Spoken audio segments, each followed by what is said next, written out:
नमस्कार, मैं हूं आपके साथ साक्षी। झारखंड की घाटशिला विधानसभा सीट पर इस बार दिलचस्प और महत्वपूर्ण नजारा देखने को मिला।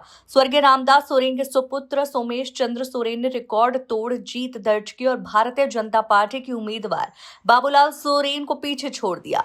20 राउंड की कड़ी मतगणना के बाद सोमेश चंद्र सोरेन को कुल 1,44,795 वोट मिले, जबकि बाबूलाल सोरेन को 67,270 वोट मिले। वहीं जेएलकेएम के रामदास मुर्मू को 11,542 वोट मिले। इस हार ने बीजेपी के भीतर सवाल खड़े कर दिए हैं और पार्टी के समर्थकों में मायूसी फैल गई है।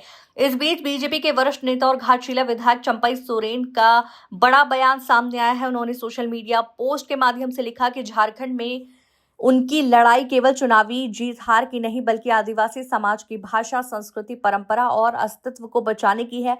चंपई सोरेन ने स्पष्ट किया कि इस रास्ते में कई बाधाएं होंगी, लेकिन वो झुकेंगे नहीं। उन्होंने घाटशिला विधानसभा क्षेत्र के सभी समर्थकों को धन्यवाद भी दिया। चंपई सोरेन ने यह भी माना कि इस बार बीजेपी के तहत उनके बेटे को दूसरा मौका मिला, लेकिन जीत हासिल नहीं हो पाई। उनका कहना था कि शायद पार्टी इस बार जनता को अपनी बातें समझाने में पूरी तरह सफल नहीं हो पाई। उन्होंने आगे कहा कि चुनाव आते जाते रहेंगे, हार जीत होती रहेगी, लेकिन सबसे महत्वपूर्ण यह है कि आदिवासी समाज और उनका अस्तित्व सुरक्षित रहे। उनका जोर इस बात पर था कि आदिवासी और समाज की रक्षा के लिए लगातार प्रयास किए जाने चाहिए, अन्यथा सब कुछ खतरे में पड़ सकता है। चंपई सोरेन के इस बयान ने राजनीतिक गलियारों में नई हलचल पैदा कर दी है। उनकी चिंता और चेतावनी केवल चुनाव परिणाम तक सीमित नहीं है, बल्कि ये आदिवासी समाज की सुरक्षा और सांस्कृतिक पहचान को लेकर है। आज घाटशिला की जनता इस बात को लेकर चर्चा कर रही है कि आने वाले समय में राजनीतिक दल और उनके नेता किस तरह इस मुद्दे को संभालेंगे और आदिवासी समाज